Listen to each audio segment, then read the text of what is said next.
حضرت زید بن عبداللہ اپنے باغ کو پانی دے رہے تھے تو کسی نے جا کے بتایا کہ حضور کا وصال ہو گیا۔ انہوں نے ایسے ہاتھ اٹھا لیے اور کہا اللہم اذہب بصری حتی لا ارا بعد حبیبی محمد احدا، اے اللہ مجھے اندھا کر دے، میری آنکھوں کی بینائی اچک لے۔ یہ آنکھیں رکھی ہی اس لیے تھیں کہ تیرے محبوب کو دیکھتا تھا، اب حضور چلے گئے ہیں تو میں نے ان چراغوں کا کیا کرنا ہے۔ حضرت حسان بن ثابت نے جو اس وقت اشعار کہے، کہتے ہیں کاش کہ کوئی کالا سانپ مجھے ڈنگ مار جاتا اور میں دوسری سانس نہ لیتا۔ اور حضرت سیدہ فاطمہ کے جو قلب اطہر کی کیفیت تھی، سبت علیہ مصائب لو انہا سبت علی الایام سرنا لیالیا، میرے اوپر جو مصیبتیں ٹوٹ پڑی ہیں وہ اگر دنوں پہ ٹوٹ پڑتی تو وہ کالی راتیں بن جاتی۔ حضرت عمر رضی اللہ تعالی عنہ تلوار نکال کے کھڑے ہو گئے اور کہا کہ جس نے کہا نا حضور کا انتقال ہو گیا میں اس کی گردن اڑا دوں گا۔ تھوڑی دیر بعد حضور پرانی حالت کی طرف پلٹ آئیں گے۔ اب یہ کیفیت کتنی حساس تھی۔ ادھر منافقین نے چال چلنا شروع کر دیا۔ انہوں نے کہا حضور کے دم سے ساری رونقیں تھیں، اب وہ چلے گئے تو اب کس نے نمازیں پڑھنی ہیں، اب کس نے روزے رکھنے ہیں، اب کون جہاد پہ جائے گا۔ جب وہ ہی نہیں رہے تو ساری کہانی ختم ہو گئی۔ تو انہوں نے اس طرح سے چال چلنا شروع کر دی۔ اور حضرت عمر کہتے تھے کوئی بولے تو صحیح، کتنا نازک وقت تھا۔ اس وقت میں حضرت ابو بکر آئے رضی اللہ تعالیٰ عنہ، ان کا کلیجہ تو پھٹ رہا ہوگا، لیکن یہی موقع تھا حضور کے مشن کو، حضور کی فکر کو، حضور کے دیے ہوئے نظام کو سنبھالنے کا۔ اور اپنے جذبات کو کس طرح کنٹرول کیا ہوگا، اپنے آپ کو پوری طرح سنبھال کر کے لوگوں میں آئے اور دیکھا کہ لوگ جمع ہیں اور حضرت عمر رضی اللہ تعالیٰ عنہ غصے میں تلوار لہرا رہے ہیں۔ خبردار اگر کسی نے کہا کہ حضور کا انتقال ہو گیا تو آپ ایک اونچی جگہ پہ کھڑے ہوئے، لوگوں کو متوجہ کیا۔ حضرت صدیق اکبر رضی اللہ تعالیٰ عنہ کا اس وقت کا جو خطبہ ہے، اس نے اس وقت اسلام کو سنبھالا جب منافق بڑی باریک چال چل رہے تھے۔ اب حضرت ابو بکر آئے اور کھڑے ہوئے، کہا لوگوں مجھے بتاؤ تم اللہ کی عبادت کرتے تھے یا رسول اللہ کی عبادت کرتے؟ تو لوگوں نے کہا اللہ کی عبادت کرتے تھے۔ تو کہا اللہ آج بھی زندہ و موجود ہے، اللہ کل بھی زندہ و موجود ہے، وہ حی ہے لا یموت ہے۔ اللہ اکبر۔ پھر انہوں نے وہ آیت کریمہ پڑھی وما محمد الا رسول قد خلت من قبلہ الرسل، اور صحابہ فرماتے ہیں ہمیں لگا کہ جس طرح یہ نازل اسی وقت کے لیے ہوئی تھی۔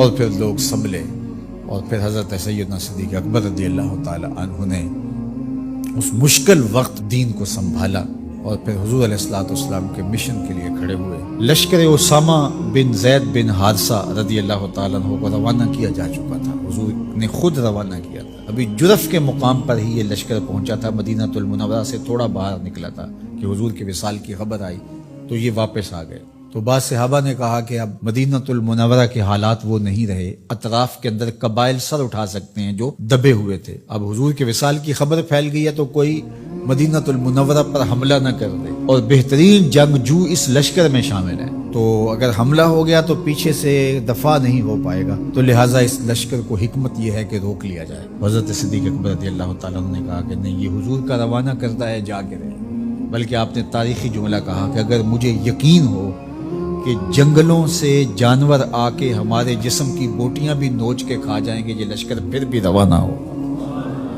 لوگوں نے حضرت عمر سے کہا کہ ضرور لشکر کو روانہ کریں، لیکن حضرت ابو بکر رضی اللہ تعالی عنہ سے اتنا کہیں کہ امیر لشکر کو معزول کر کے کوئی اور قریشی سردار بزرگ اس کا امیر بنا دیا جائے۔ 9 عمر لڑکا ہے، دوسرا غلام زادہ ہے، تو بڑے بڑے قریشی سردار اور جنگجو ان کی قیادت کو قبول کرنے سے انکار نہ کر دے۔ تو وہ گئے اور جا کے کہا کہ بڑے بزرگوں کی یہ رائے ہے کہ آپ ضرور لشکر کو روانہ کر دیجئے، لیکن اتنا کیجئے کہ امیر لشکر کو تبدیل کر دیجئے۔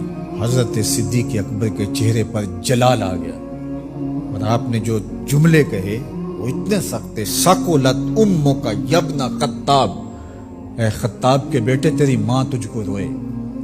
استعملہ رسول اللہ وقد تامرنی ان اعزلہ، ان کو امیر لشکر اللہ کے رسول نے مقرر کیا ہے اور میں کون ہوتا ان کو معزول کر دوں۔